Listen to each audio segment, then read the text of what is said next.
Salut à tous et bienvenue dans le Petit Cercle, la version quotidienne et concentrée du Cercle au Festival de Cannes. Le film du jour, c'est la grande sensation du festival à mi-temps sur la Croisette pour l'instant, 120 battements par minute. Le troisième film de Robin Campillo, récit de l'épopée act-up qui bouleverse donc la Croisette. Autour de moi, deux épiques cinéphiles, deux habitués du Cercle, Lily Bloom et Philippe Rouillet. Salut à tous les deux. Salut. Vous avez 3 minutes, j'appuie sur le bouton ou plutôt je claque du doigt, comprendra qui voudra.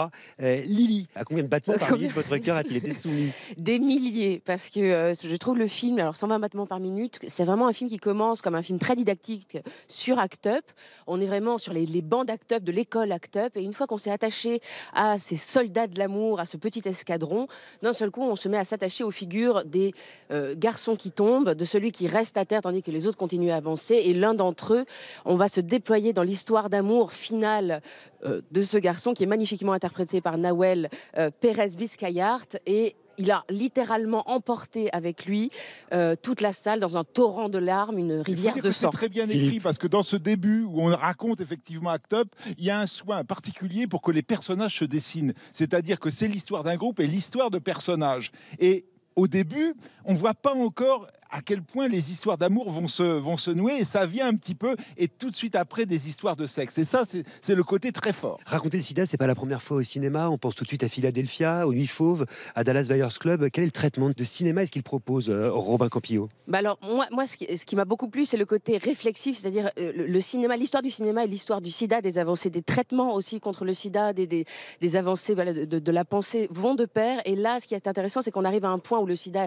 entre guillemets, on a trouvé des traitements très prometteurs. Et du coup, il y a une réflexion qui se porte presque plus sur les communautés qui ont été touchées en premier, et de nous rappeler à quel point il fallait défendre ces communautés, et l'ambiguïté politique qui était que ça arrangeait certains qu'on laisse mourir ces populations-là. Philippe. C'est ça qui est scandale fort dans le film, de ça. c'est que ça rentre dans la complexité. C'est-à-dire qu'Act Up n'a pas toujours fait l'unanimité avec lui. C'est-à-dire qu'il y avait des actions violentes. C'est-à-dire que d'autres actions contre le sida voyaient Act Up d'un mauvais œil. Et ils le disent tout le temps. C'est-à-dire que nous, on n'a pas le temps.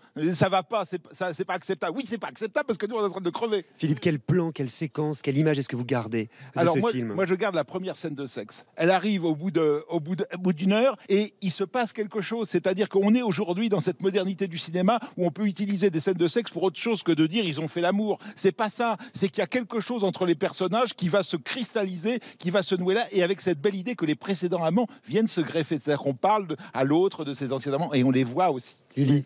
Alors moi, c'est une autre scène de sexe, mais qui arrive plus tardivement dans le film, et c'est une scène littéralement de piéta. On est au chevet de l'acteur mourant, et il va être comme ressuscité quelques secondes par l'amour et par une masturbation magnifique. C'est presque parle avec elle, mais dans une autre version. Jean-Marc Lalanne. C'est pas possible.